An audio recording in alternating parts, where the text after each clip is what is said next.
How to hide WhatsApp status from some contacts.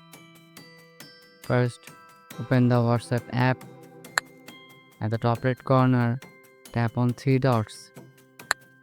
Now tap on settings. You can see privacy option here. Tap on it. Then tap on status. To hide your status from specific people, choose my contacts accept. Then tap on exclude.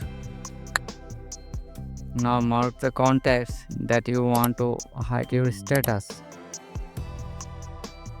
When you are done, tap on check mark.